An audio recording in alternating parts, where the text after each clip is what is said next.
Assalamualaikum warahmatullahi wabarakatuh. Bismillahirrahmanirrahim. Alhamdulillah rabbil alamin, wassalatu wassalamu ala asyrafil anbiya'i wal mursalin wa ala alihi wa sahbihi ajma'in. Qala rabbi shrah li sadri wa yassir li amri wahlul 'uqdatam min lisani yafqahu qawli, amma ba'. Apa khabar anak-anak pelajar tahun 4 sekalian? Diharapkan semuanya dalam keadaan baik, dalam keadaan sihat walafiat di samping keluarga yang tercinta.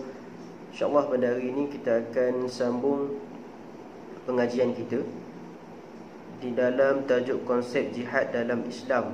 Untuk pengetahuan anak-anak pelajar, di mana tajuk teknologi dan juga hubungan diplomatik pada minggu lepas adalah tajuk yang terakhir di dalam sukatan pembelajaran sirah tahun 4. Jadi untuk hari ini kita buat sedikit ulang kaji dengan tajuk yang kita dah pun pelajari sebelum Perintah Kawalan Pergerakan lagi, iaitu konsep jihad dalam Islam. Namun sebelum itu, seperti biasa, anak-anak pelajar bolehlah mengeluarkan buku teks sirah tahun 4 dan terus buka muka surat 1. Jadi kita tengok di situ konsep jihad dalam Islam. Jihad adalah kesanggupan berjuang untuk mempertahankan diri, agama, keluarga dan negara. Jihad memerlukan keberanian dan keikhlasan, walaupun dengan mempertaruhkan harta dan nyawa serta bersedia berjuang kerana Allah. Itu adalah definisi jihad. Sekali lagi saya ulang, jihad adalah kesungguhan berjuang untuk mempertahankan diri, agama, keluarga dan negara. Jihad memerlukan keberanian dan keikhlasan, walaupun dengan mempertaruhkan harta dan nyawa serta bersedia berjuang kerana Allah Ta'ala. Maksudnya, di dalam jihad ini kita kena ikhlas dan sanggup mempertaruhkan jiwa dan raga kita demi mempertahankan diri, agama, keluarga dan juga negara. Jadi kita pergi muka surat yang kedua. Kita tengok yang atas sekali itu, sebab-sebab Islam membenarkan peperangan. Di dalam Islam membenarkan peperangan, tetapi mesti ada sebab mengapa Islam membenarkan peperangan. Maksudnya tidak boleh berperang sesuka hati. Jadi kita tengok antara sebab mengapa, antara sebab yang Islam izinkan kita untuk berperang adalah, yang pertama, untuk mempertahankan diri. Yang kedua, memelihara kesucian agama Islam.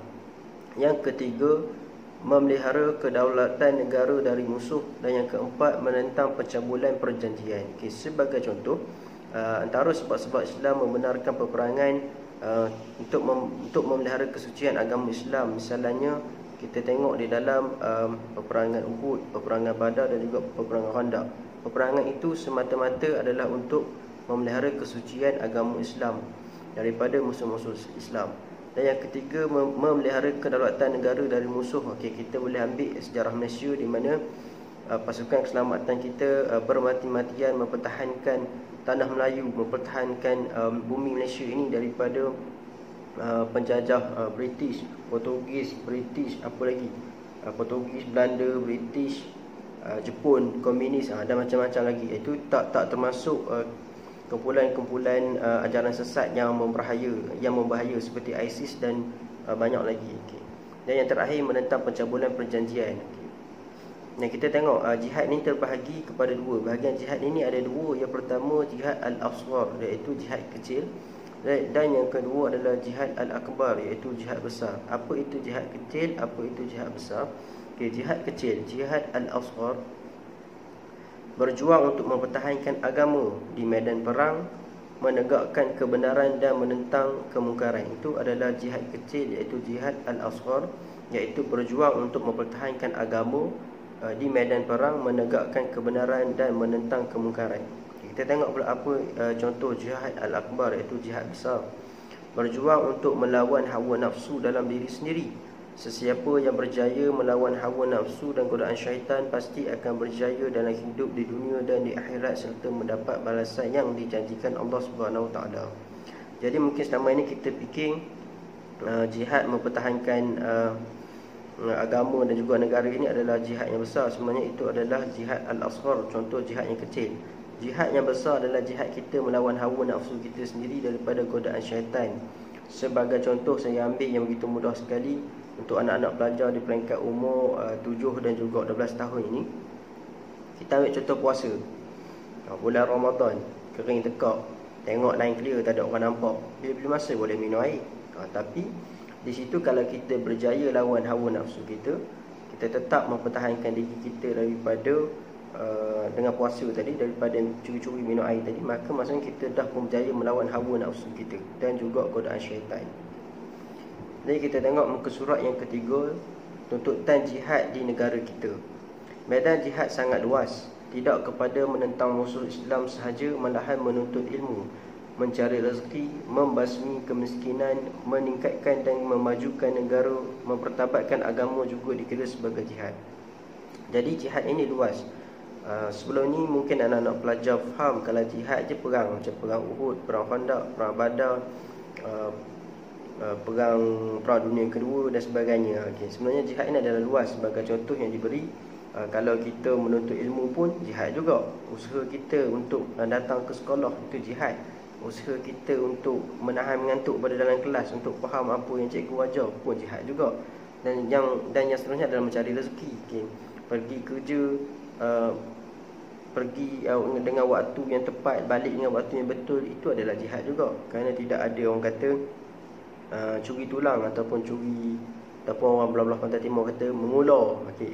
Yang seterusnya adalah membasmi kemiskinan, pun jihad juga. Kita seperti contoh macam Ustaz Abid Liu, Ustaz tidur, diorang membasmi kemiskinan. Sesiapa saja miskin mereka bantu, itu adalah jihad juga. Dan juga meningkatkan dan memajukan negara serta mempertabatkan agama juga dikira sebagai jihad. Jadi kita tengok dalil surah As-Saff ayat 11 hingga 10 tu. A'udzu billahi minasyaitonir rajim. Ya ayyuhalladzina amanu hal adullukum ala tijaratin tunjikum min 'adzabin alim. تؤمنون بالله ورسوله وتجاهدون في سبيل الله بأموالكم وأنفسكم ذلكم خير لكم إن كنتم تعلمون. صدق الله العظيم. Apa maksud dia? Wahai orang-orang yang beriman, mahukah aku tunjukkan satu perniagaan yang boleh menyelamatkan kamu daripada azab yang pedih?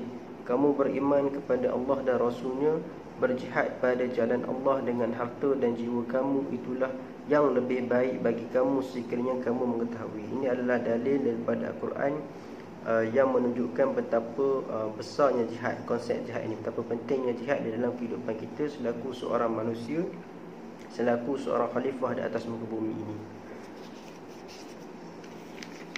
Dan kita pergi pula pada muka surat 4. Kita tengok berani dan bersedia untuk berjihad.